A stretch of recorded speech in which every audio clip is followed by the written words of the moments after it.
from industry abuses. So we need to return to this most basic fact, which I think is getting lost in the debate.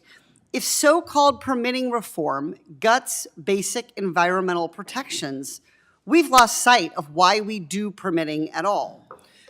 We can and must, and I think my colleagues on my side of the aisle today, the Democrats, have repeatedly said this. We are in favor of speeding up permitting timelines in ways that do not sacrifice the health of the people of this country.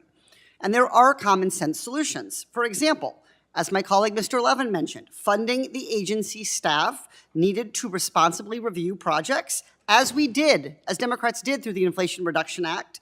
And guess what? We're already seeing the benefits of that. And let me tell you about a bipartisan solution right in front of this committee with zero opposition.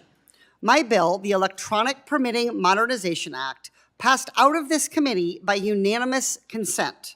My co-sponsor, Republican Doug LaMalfa, sitting right here with us today. Unanimous consent out of this committee. What would that bill do?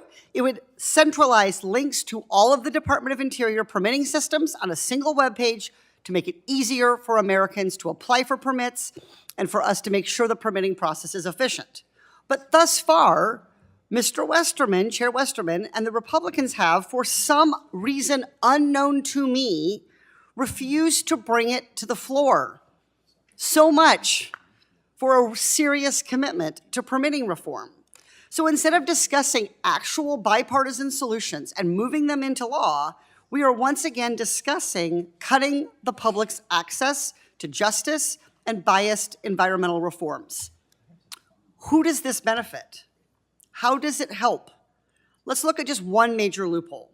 Under current law, NEPA analysis is required for any major federal action, including those funded by federal dollars, which makes sense.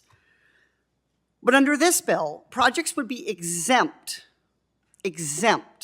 from NEPA review if they are considered major federal actions solely because they are federally funded. So we heard Mr. Carl, my Republican colleague, say that we should streamline permitting. I'm willing to talk about streamlining permitting, but what this would do, Mr. Westerman's bill, is exempt projects from permitting entirely. So it's dishonest to talk about streamlining when what we're talking about is just gutting and eliminating the process itself. Mr. Beard, would you say that projects receiving public funds should receive public oversight? Yes, I do. And why does he give that answer? I'll give you one example. History. It shows us what happens when the government funds large-scale infrastructure projects without public input. Before NEPA was enacted, federal funds were used to construct the interstate highway system. Many of these highways went straight through disadvantaged communities, cutting off entire neighborhoods.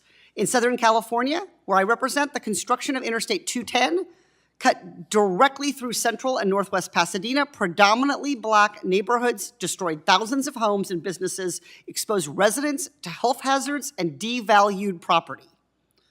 Mr. Beard, would you say that highway project benefited those marginalized communities? I would say it did not.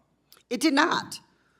And since then, NEPA has been in place to help us make smarter decisions with taxpayer dollars by listening to communities so that public projects using our public tax dollars are used in the interest of the public, not in the interest solely of private industry at the expense of the public.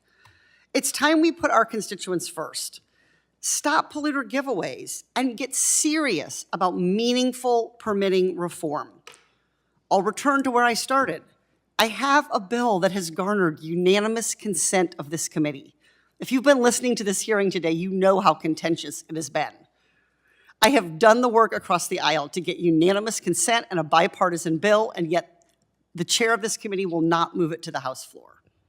Mr. Chair, before I yield back, I would like to ask unanimous consent to enter into the record this article from CNN that documents the involvement of over 250 former officials from the Trump administration in the drafting of the Heritage Foundation's Project 2025. Is there any objection? So ordered. Thank you. I yield back. The gentle lady yields. I now recognize myself for 5 minutes. And first, I would ask unanimous